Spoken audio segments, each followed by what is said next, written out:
It's been quite a week in Singapore politics. Yesterday evening, Prime Minister Lawrence Wong announced changes to the cabinet lineup that saw younger office holders and backbenchers being promoted. Now, this comes days after news that acting minister in charge of Muslim affairs, Faishal Ibrahim, had resigned over online messages with a woman.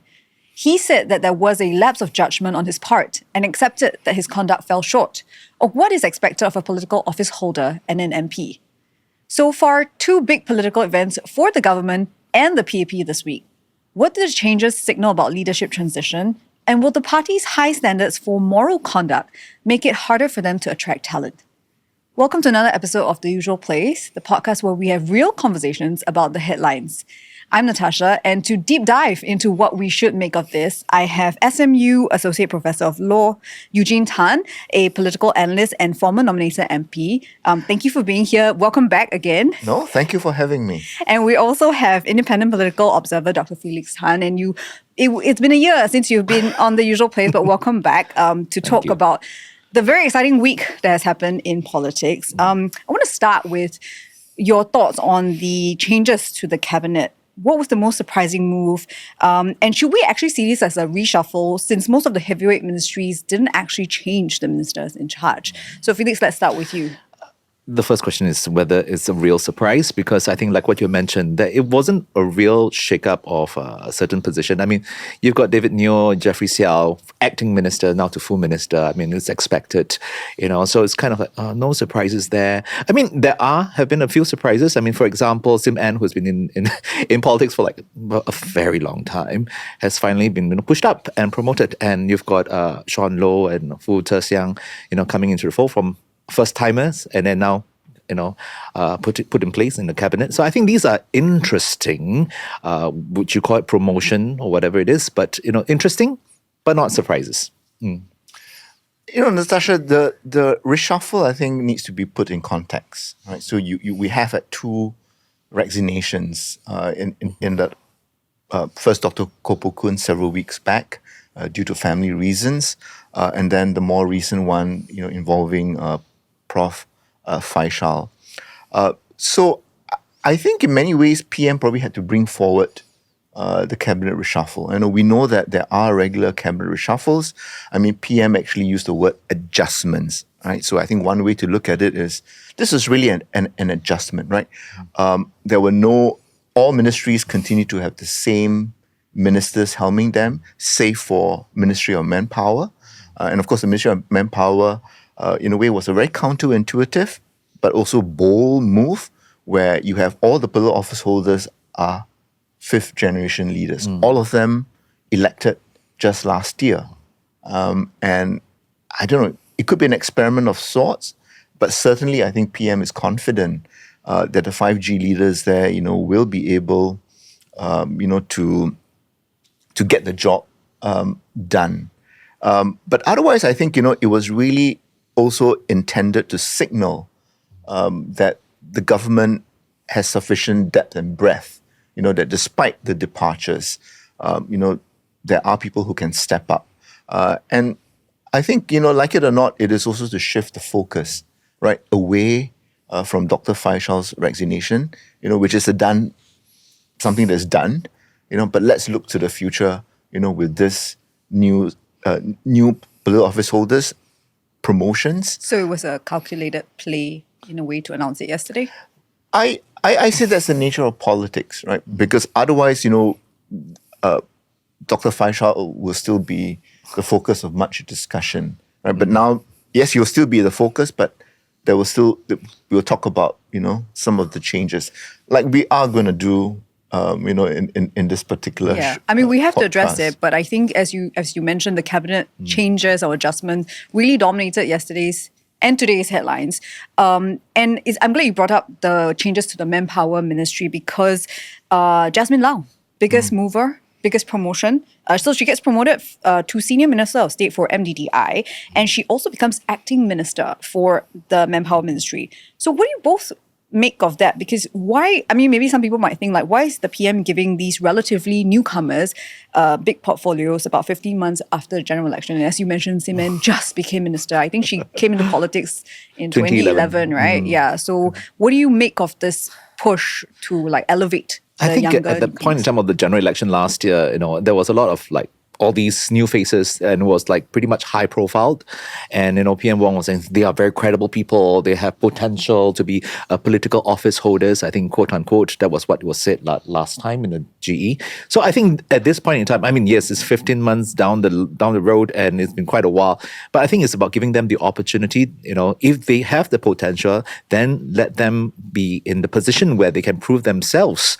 If not now, then when? And I think PM Wong has also talked about having, the new leadership, renewal, and new faces.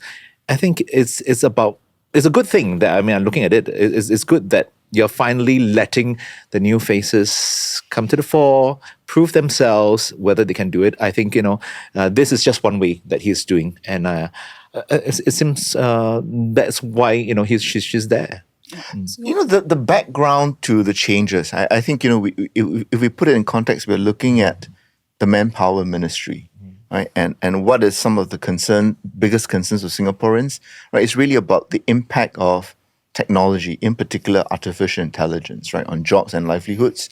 People could have a job, but there's always that concern, right? Whether tomorrow things could be very different, and I think this is where PM may think that we need fresh approaches, bold thinking, in the manpower ministry, right? How are we going to deal with the onslaught of technology, right? We're going to be an AI pervasive society, right? Particularly in the economy, right? And I think that's where we can also then bring in, the return of Labour Chief Ng Chee Meng into the cabinet, right? Again, right? So on the one hand, you're saying that, okay, the government has the workers' interests at heart, looking at job transformation, and the NTUC now, which has been, in a way, they have not been really represented, in the cabinet, meaning there was no Labour chief that was a cabinet minister for the past 5 years. But he has kind of, still worked with the government. He is in government. He's Yeah, not but in nothing cabinet. like sitting in cabinet meetings, right? Of course, you have, the deputy sec gen, at cabinet meetings, but I think it's again to reaffirm that symbiotic relationship between the ruling People's Action Party and the National Trades Union Congress, right? So I think there was a lot of signaling, that was going on, with the appointment of Jasmin Lau as acting minister for manpower. And as I mentioned earlier, the whole ministry, in terms of the office holders, they are all politicians who were just elected last year, right? And then, the labor movement, again, signaling the importance of tripartism. Because I think it is fair to say, AI is causing a lot of concern, right? Whether to people of my vintage, those of us who are pushing to the 60s, as well as fresh graduates, right? Because AI is going to impact upon them very significantly, right? They are entry-level positions, right? For people like me, it's like, can we learn to use artificial intelligence?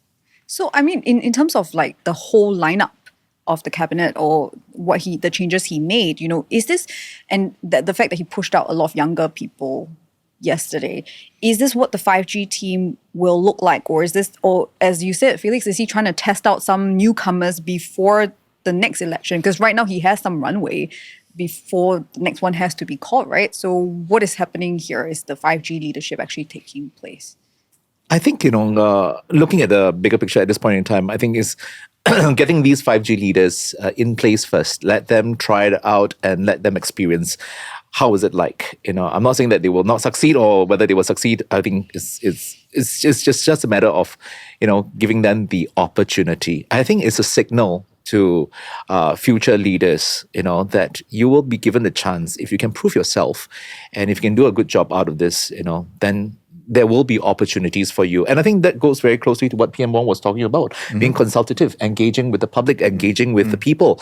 I think if he really means what he says, then I think this is the way that he's proving himself, that he's giving the chance, the opportunity for everyone, actually, not just the 5Gs. But Natasha, we're still in very early days. Yes, you might say that, okay, that there could be a few front runners, right? Whether it's Jeffrey Xiao, David Neo, or Jasmin Lau, as well as Go Pei Ming, but leadership renewal and succession is a fairly extended process, right? We're looking at these leaders being tested over the course of 2 to 3 parliamentary terms. And so that works out to something like 10, 15 years, right? And we're just in year 1. Not everyone may make the cut. PM spoke, for example, about people progressing at different rates, right? Each one develop at their own pace. And I think that's the reality.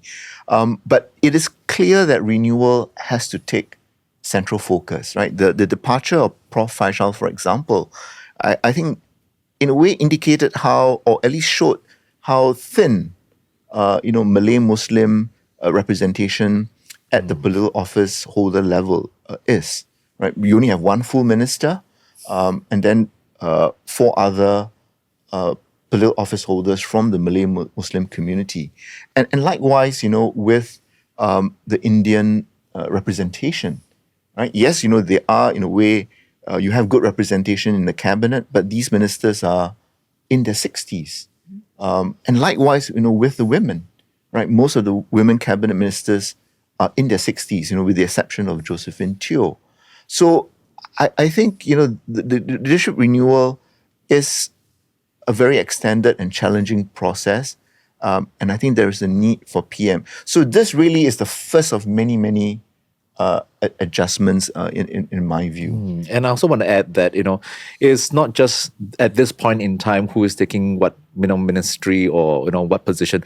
I think it will change over time as well. And I think that's also the practice over the many, generations of leaders that, they will jump from one position to the other, they will shift around, and it's over a period of time.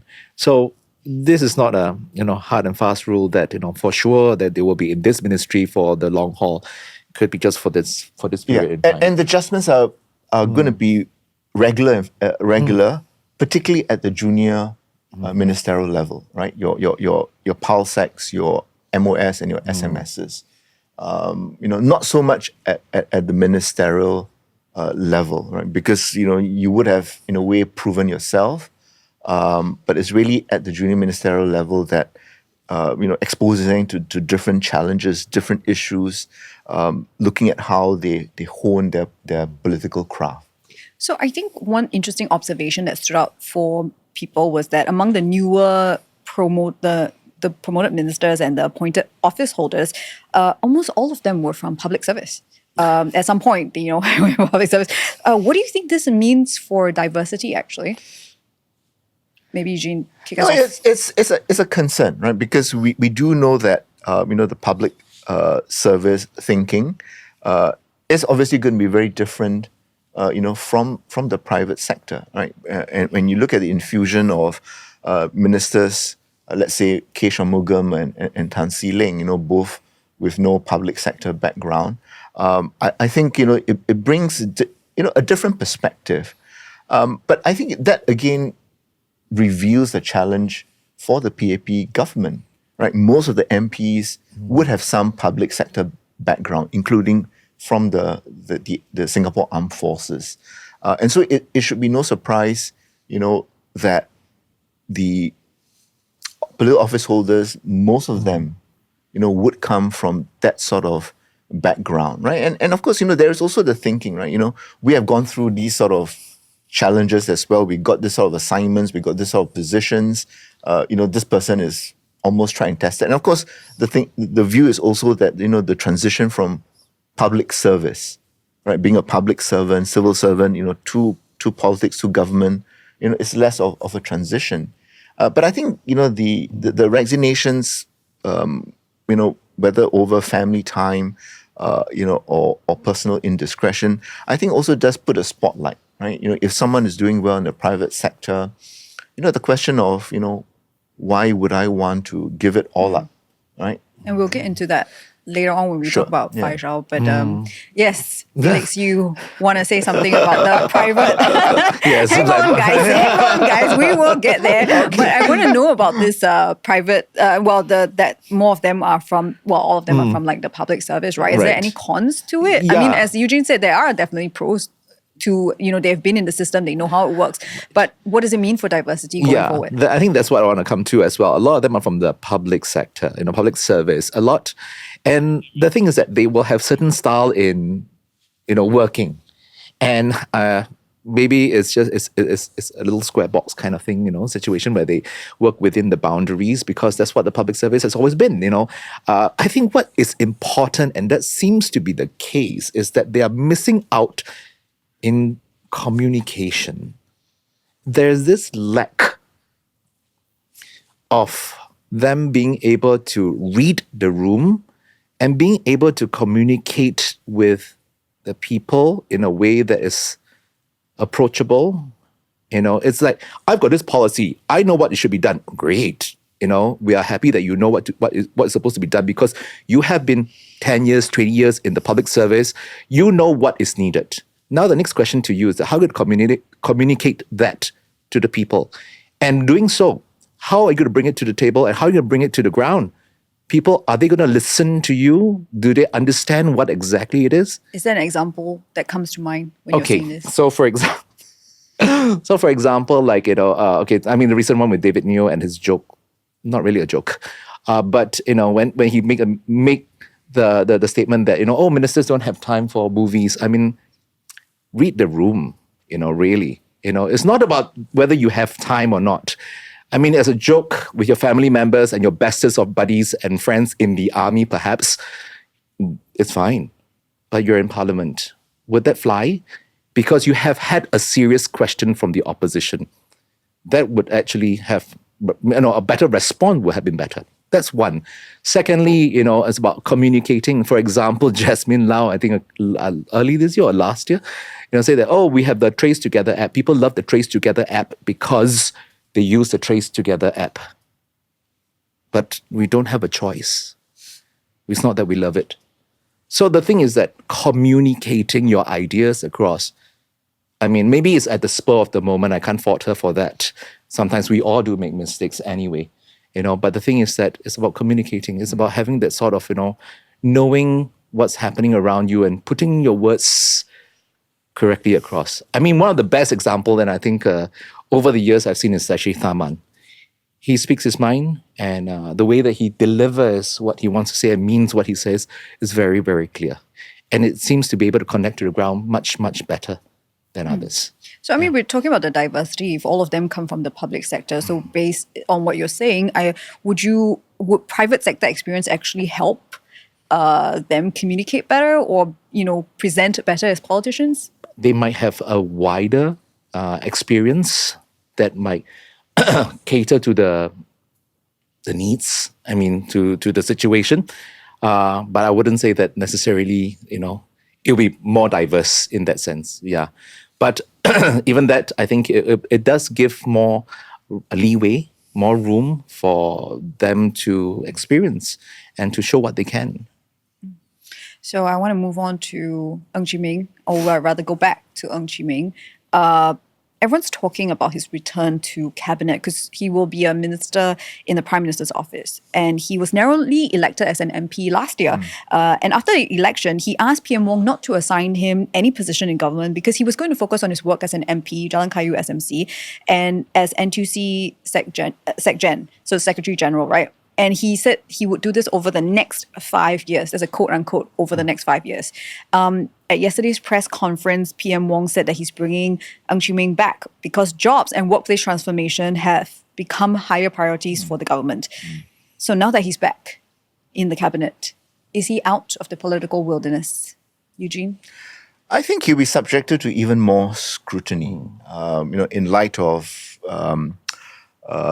the lackluster performance, in last year's general election, and over a whole variety of issues, such as the Allianz deal, attempted deal, to buy NTUC income. So he will be subjected to a fair amount of scrutiny. And of course, the question of how workers' interests will be promoted and protected in this technological upheaval time, will again, put him under a fair amount of scrutiny. I mean, let's be clear, right? He didn't contest in last year's general election just to be a backbencher. Right? No one returns to politics, particularly when you had been a cabinet minister before, to just be a mere backbencher. Right? So it was rather a question of when, he returns to cabinet, rather than whether he would return to cabinet. But now that he is back in the cabinet, I think expectations are going to be high. So he will be very much, in the hot seat. But I think, the government was again trying to signal, that workers' interests and concerns are topmost on their minds. But, in the end, people want to see actual outcomes, right? So that's why I say, NTUC led by Ng Chee Meng, will be subjected to intense scrutiny now that, he has a seat at cabinet meetings. NTUC is back, in the fray in terms of, being represented at the highest level of decision making. Felix, do you think it's too soon? It's never too soon or too late. I mean, this is what he said. He said, like, over the next 5 years, he wanted to, and then a year later, I think, after this new cabinet reshuffle, and then now that we know that he's in the, PMO, and I think there have been quite a lot of responses on social media. It's like, why him? And, why is he there back again, kind of thing. Well, I think there are lots of questions. I think what Eugene has also brought up, he is a Labour chief, after all, and you need someone of his, experience or his caliber to be in the cabinet. And I think it's very important as well. But I think the next question is that if not him, then who else? Are we just focusing? I mean, it seems as if that there was a promise made earlier that, if he gets elected, he gets a place in the cabinet. I think that was what we all thought it would be, because he did request not to be put inside the cabinet for a time being. So clearly there was already some sort of a direction that he will be in the cabinet at some point. So like what you say, if it's, we all knew that he was going to come back. It's just when. So I think that's a situation. So I think as Eugene rightly pointed out, he is a kind of controversial figure. I mean, as you mentioned, there was that failed income alliance deal. And then in GE 2025, he also faced some criticism for a range of issues. So what would you think Singaporeans will make of his return? I think those cases will still be there. I mean, people will still bring it up over and over again. But then, the next question is that when then do we stop, making that sort of, connection again and again? Are we saying that he cannot move forward, cannot move on because of all these mistakes that one person made? Tell me anyone who have not made a mistake, have you, struggled to move on? And I think this is very important. I think let's not hunt him down or do a witch hunt to the point where he's not good and therefore, he has committed so many of these, faux pas and therefore he's not a good person. It's like, let's move on. Again, I don't use the word, but what's with our obsession with number one, Ng Chee Meng, and what's with our obsession with, the what kind of mistake or faux pas that a person has made. Move on. I think that's very important, and that's for everyone. Move on. Life cannot be a struggle. So it's an opportunity for Ng Chee Meng to reshape the narrative about him, about his leadership abilities, about what he brings to the table, and we'll see what happens. When the next general election comes around, because there will be the intense scrutiny. I've said it many times, but yeah, there is this obsession, right? But it could perhaps come from, the netizens, feeling that that it might be perhaps a bit too premature, because it's only been a year. So that's why I say, he's got lots to do. and outcomes will really matter. Yeah, I think this will be the point. This will be the time where he actually will prove, or at least he should try to use this time to prove himself. Can we all then move on from this episode, from previous episodes? Can he contribute more to the cabinet? And I think if he can, then great. And we'll leave it as that. If he's going to make another mistake, and I think netizens being netizens, they will dig, for all the mistakes that he commits or not. Yeah. So he has to be extremely careful Well, with his public persona now. I think, in fact, given the recent spate of events, all ministers should be very, very careful of what they do in public, what they say in public, and how they conduct themselves in public, unfortunately. Okay, PSA for politicians. But I want to also talk about another person who got promoted, and that is Shanmugam. He's assuming a new position as senior minister on top of his current roles as coordinating minister for national security and minister for home affairs. So it makes him the first senior minister to helm a ministry and also the first to be appointed to the position without having served as deputy prime minister or prime minister. How should we view this move by the PM to make Shanmugam a senior minister? Well, a senior minister role tends to be one, that sort of looks at over the horizon issues, as well as, the mentoring role, and also perhaps on the international arena to some extent.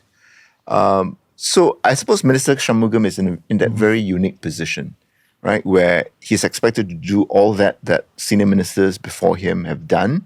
But I think PM obviously feels that he's still much needed in the Home Affairs ministry, where perhaps, his activist inclination, and by activist I mean, constantly relooking premises or policies, coming up with innovative laws like the Foreign Interference Countermeasures Act, MHA or admin law, with laws like POFMA, the various different laws to deal with online harms and to promote online safety. But it again, right, it does suggest that there is no 4G leader who is quite ready. But I think it's a matter of time. Right? I mean, the fact that he is now made senior minister could also suggest that this could be his last term, in government or even in politics. And in a way, it's also a recognition for the contributions that he has made. But I think it does suggest that there is a need to get the 4G leadership ready. And again, that's something which, the leadership renewal and succession, even though we talk about a 4G team now, we still have ministries that are helmed, by 3G leadership. The Ministry of Trade Industry, which will be renamed, is headed by Deputy Prime Minister Gan Kim Yong. You still have Mr. K. Shanmugam at Home Affairs, relinquishing law last year. And, Dr. Vivian Balakrishnan is technically 4G, right? But again, right, he has been at the Foreign Ministry for easily, I think, coming to to more than a decade now, right? So the question of, will there be people able to step up? Mm-hmm. I think, with regards to Shanmugam, hate him or love him, I think that's not the point. It's like, seriously, who is the better person to replace him, even in Home Affairs? The things that he has done for Singapore and within the ministry, it's unquestionable. I mean, he has helped Singapore for the longest time. I mean, just look at this recent case about Faishal Ibrahim. Prime Minister Wong has already come out to say certain things, but we all need Shanmugam to come out to reinforce the idea that, that this is the case, is egregious enough, an investigation has been done, and therefore, the end, case closed. I think you need someone like him. And I don't think there's anyone currently with that sort of tenacity as Shanmugam to take over.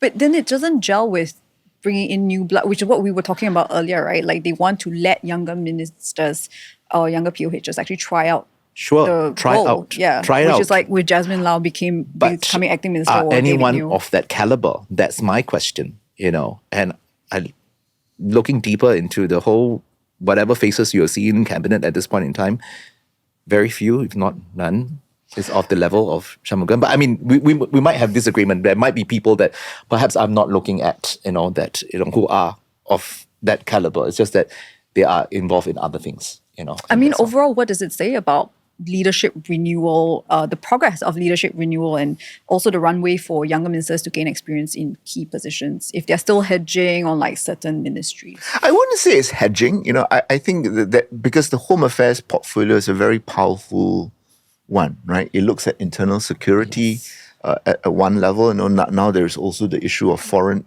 interference. So I think you will need someone to have over the years hone that ability to connect the different dots, to be able to marshal the law, to ensure that that there are enough legislative levers, to deal with emerging threats as well. So we have over the last 10 years, seen several 4G leaders spend time at the Home Affairs, right? You have Josephine Teo, you have Desmond Lee, we now have Siman as well as Goh Pei Ming as well as Edwin Tong. So I think it is really this period of apprenticeship, right, where I think they are trying to get as many 4G leaders sensitized to the role of Home Affairs. It is a very powerful ministry. I think Minister Shanmugam has molded it over the last 10 years to make it into that very to make it into a very powerful ministry. It already was, right? But I think but Home Affairs is really writ large, and I think he has brought a lot of activist approaches, to dealing with the variety of security threats, that Singapore faces, and I think you will need time to build someone who is authoritative, right? But I take the larger point, right? The larger point, is that when are we going to see a 4G leader helm Home Affairs? Because I want to point out that it's not just MHA. There's also the Finance Ministry, Foreign Affairs, as you said. Vivian has been there for a while. MTI is also, all these ministries are all helmed by older ministers right now, and the fact that they are holding on to these portfolios, what does it say about the depth of the bench that they have right now? Eugene? Well, I think it does raise legitimate questions. Right, but I think the whole approach of the PAP government has always been about that blend of experience and new blood and new expertise as well. So but I think so long as you have the older ministers helming this ministry, I think at some level they do provide some level of assurance, and that the government is not lacking in experience, and so. The reshuffle yesterday was also about, there was also that signaling that there was that consolidation, right? Most ministers remain in position, but I would say that, with each cabinet reshuffle, I think the expectation will grow, as to when the younger ministers, will be regarded as being ready. So I think it's a question of when rather than whether, right? And certainly, by midterm, right? So we're looking at maybe perhaps 2028. I think we can probably expect Home Affairs as well as MTI, or what will now be called MENTI or MITI, right? That they will have younger ministers helming them. Okay. I just don't think that we should be rushing into things to expect a huge changes. I think you've rightly put it across. I mean, sometimes it's about stability and also, to ensure that things are, given what's happening globally as well, I think it's good to go and just keep it as it is for the time being, at the very least. Let people grow, within the portfolios, however they can contribute, understand it better, and then maybe in the future, it will be at some point in time, someone will have to take over Home Affairs Ministry or any of the other ministries. Someone will have to do so. The question is that, is the government then ready to put these people in place? And I think this is the time where, okay, just be mindful, just be careful and just to see where we can go, or stretch ourselves a little bit more. That's all.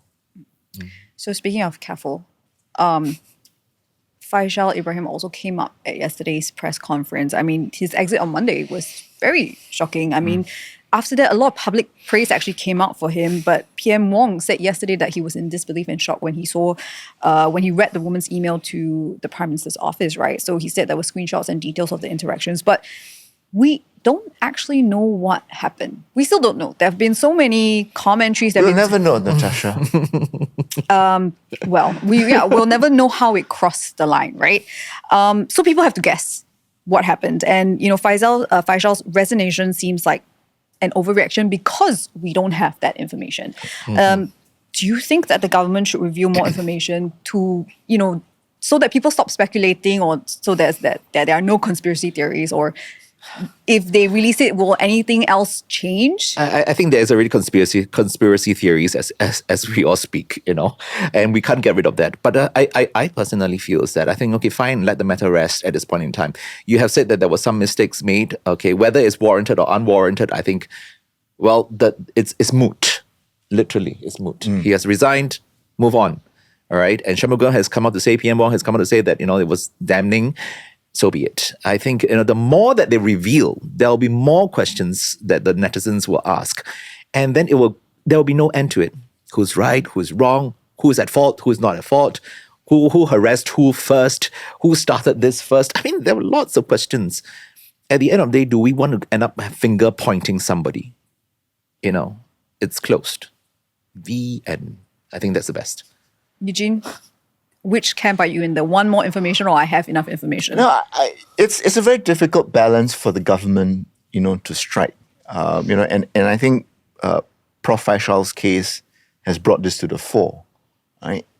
So we know that there were lapses of judgment, personal indiscretions, but I suppose it came to the fore because he was popular, seen to be effective on the ground, and exchanging of just so-called online messages. There was no extramarital affair. People of a thinking physical nature. what's the big deal, right? Correct. So I think that was where I think it's quite unusual for the government to then come forth and provide even further details. Particularly with Mr. Shanmugam saying that objectively it crossed the line. But I think again the public is not really enlightened. Right, when is the line crossed? And so this is where what constitutes line crossing. I think it's Precisely, different right, for everybody, right? But again, right, PM was very clear in saying that it's one standard that applies to all PAP MPs, right, regardless of whether they're political office holders. But I think it's something that will never go away. I think they don't want to reveal too much because it can also be very embarrassing and damaging to the government and also to the family of of the POHs involved, for example.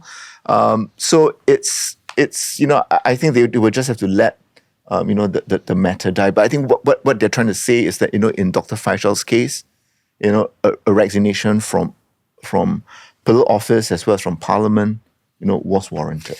I think one of the things that in this particular case is not so much about the details of the interactions. I mean, he has been cleared, and let's keep to that situation. But it's a matter of disparity of power, and I think that's what I want to bring up, because he is a political office holder. She is a member of the public. No matter how you see, no matter how harmless or harmful the interaction was, it's a matter of power disparity. He is in a position of authority or power. She's not. Will never be, because you're a member of the public. And, at some point, whoever was in the wrong itself, the one who is going to lose most is the one from the member of the public, because he has all the means, he has all the power.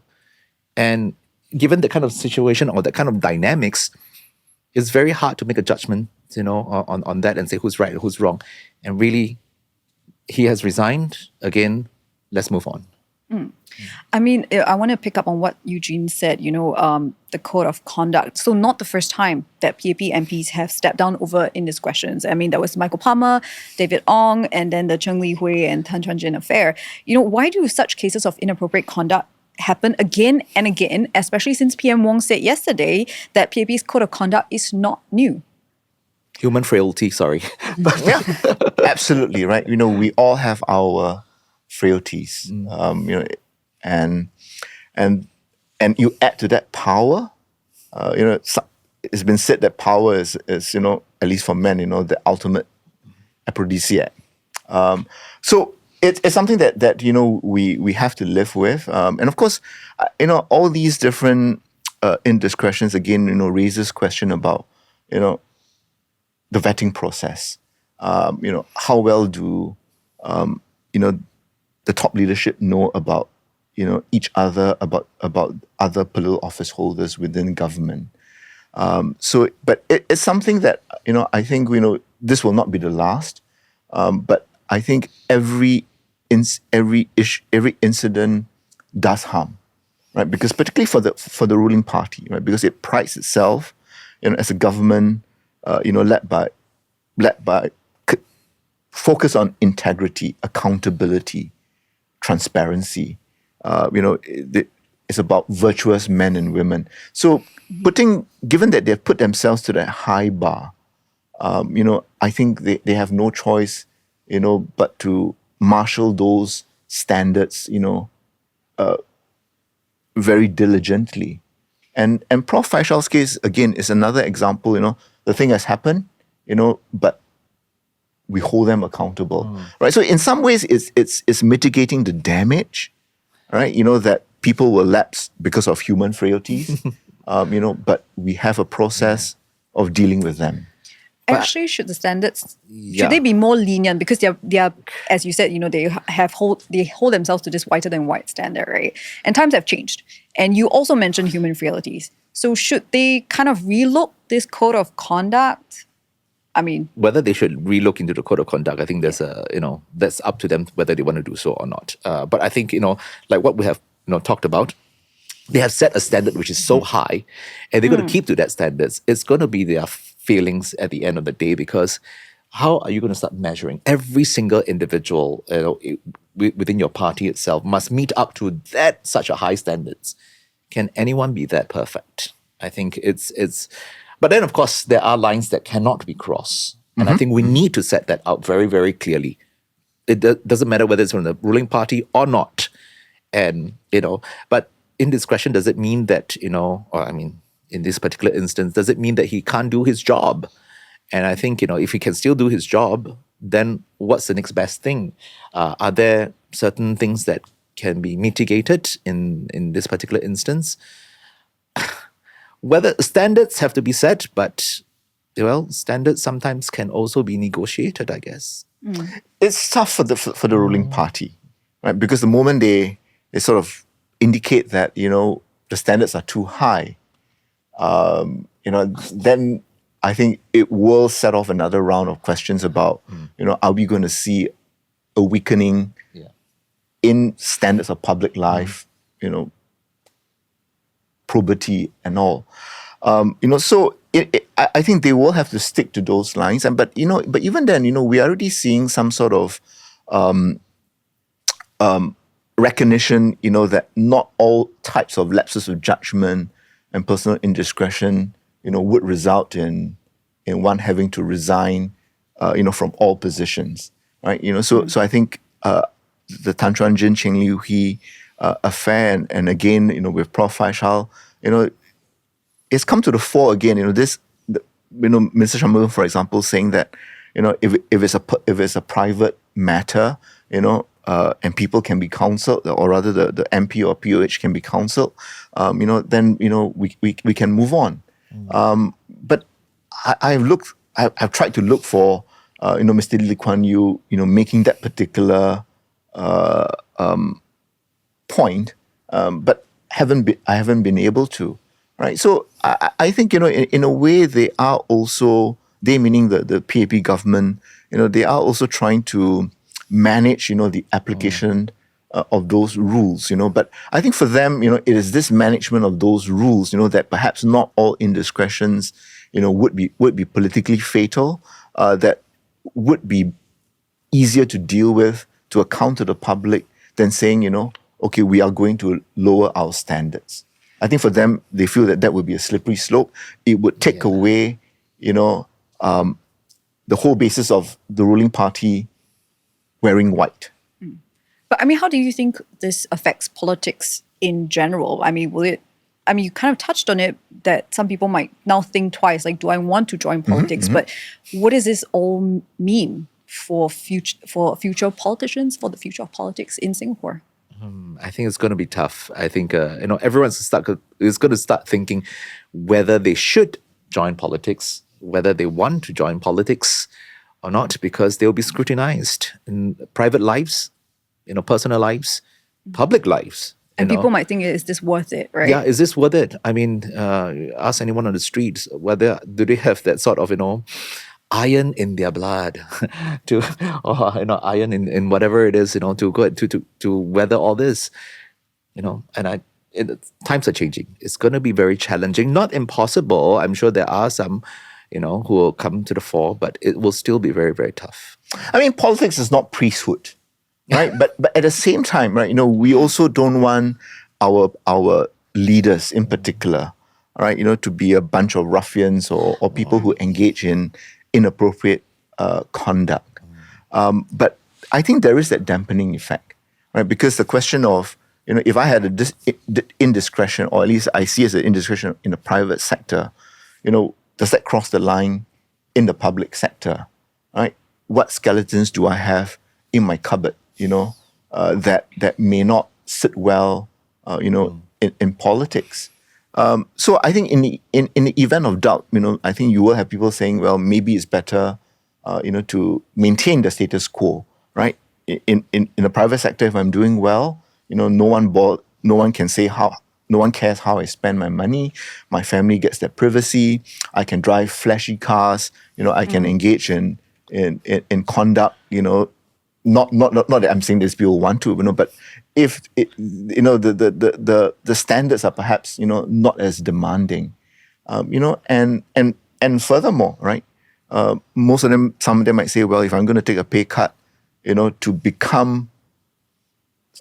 take on what seemed like a priestly existence, well, then maybe that's not a fair exchange, or that and particularly I think there's also the sense that there's nothing compelling, right, for men and women to say, I need to enter politics.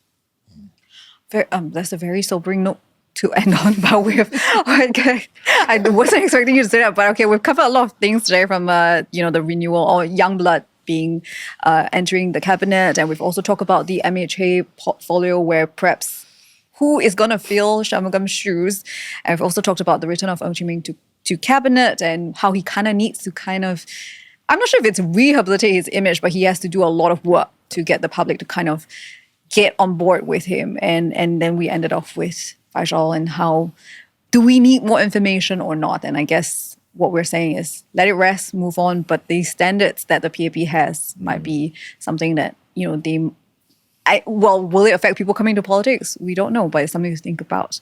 So thank you both for being here and for the insight today on the matters of this week. And that's it for today. Now, if you have a take on this episode, do drop me a note in the comment section on YouTube, Spotify, or Instagram and tell me what you think. And if you like the episode, do share it with someone else. I will see you next Thursday.